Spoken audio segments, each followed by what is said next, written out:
हर इच्छा पूरी करने, पुण्य फल की प्राप्ति के लिए चातुर्मास में आपको कब उठना चाहिए और आपका डेली रूटीन कैसा होना चाहिए, किन चीजों का आपको दान करना चाहिए, अब ये जानते हैं पंडित जी से। पंडित जी बताइए, बहुत महत्वपूर्ण सवाल है। 5 महीने क्या कुछ डेली रूटीन हमारा होना चाहिए? देखिए, इसी को कहते हैं संयम नियम, जो समय के आधार पर बनते और बिगड़ते हैं। चातुर्मास में ब्रह्म मुहूर्त में उठना चाहिए।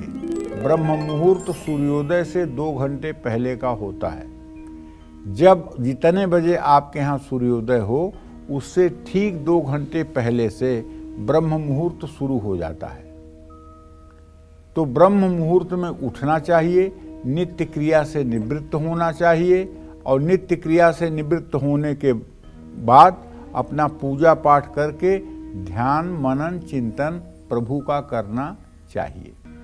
और इन 5 महीनों में दिन में नहीं सोना चाहिए। चातुर्मास में कभी गरिष्ठ या भारी भोजन नहीं करना चाहिए। हाँ, पानी ज्यादा पीना चाहिए, इस बात का ध्यान रखें। चातुर्मास में हरी सब्जियों का सेवन नहीं करना चाहिए, खासकर सावन के महीने में। चातुर्मास में हरी सब्जियों का त्याग करने से बुद्धि और ज्ञान की प्राप्ति होती है। पता नहीं बुद्धि ज्ञान की प्राप्ति होगी कि नहीं होगी, लेकिन हरी सब्जियों को न खाने से आप संक्रामक बीमारियों से बच जाएंगे।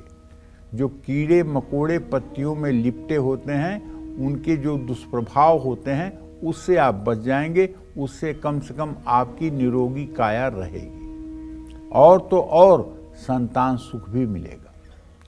देवोत्थानी एकादशी, जिसको देव उठनी एकादशी भी कहा जाता है, हरी सब्जियों का सेवन किया जा सकता है, क्योंकि चातुर्मास खत्म होने के बाद मौसम में नमी कम हो जाती है और सूर्य की पर्याप्त रोशनी पृथ्वी पर आती है। ये मौसम बैक्टीरिया वायरस जैसे सूक्ष्म जीवों के लिए प्रतिकूल होता है। इस समय इनकी संख्या कम होने लगती है और हरी सब्जियां भी इनके संक्रमण से मुक्त हो जाती हैं। सूर्य की रोशनी और अनुकूल वातावरण से हमारी पाचन शक्ति भी बेहतर होती है। यही कारण है कि चातुर्मास के बाद हरी सब्जियां खाई जा सकती हैं।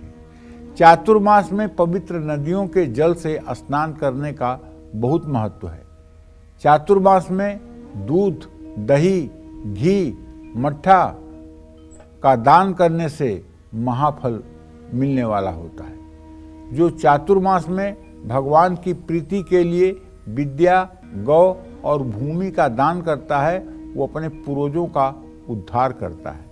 चातुर्मास में जो व्यक्ति नित्य प्रातः स्नान, दान, जप, होम और स्वाध्याय करता है, देव पूजन करता है, वो सब प्रकार के अक्षय फल को प्राप्त करता है।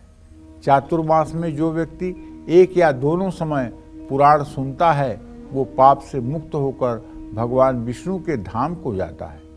चातुर्मास में दूसरे का दिया हुआ भोजन नहीं करना चाहिए। शिव पुराण के उमा संहिता के आखिरी अध्याय में अगर आप पढ़ेंगे तो क्रिया योग का वर्णन है। जो लोग चातुर्मास में क्रिया योग को पढ़ते हैं, सुनते हैं और क्रिया योग पर अमल करते हैं, उनका जीवन निश्चित रूप से सार्थक हो जाता है। जय मां विंध्यवासिनी।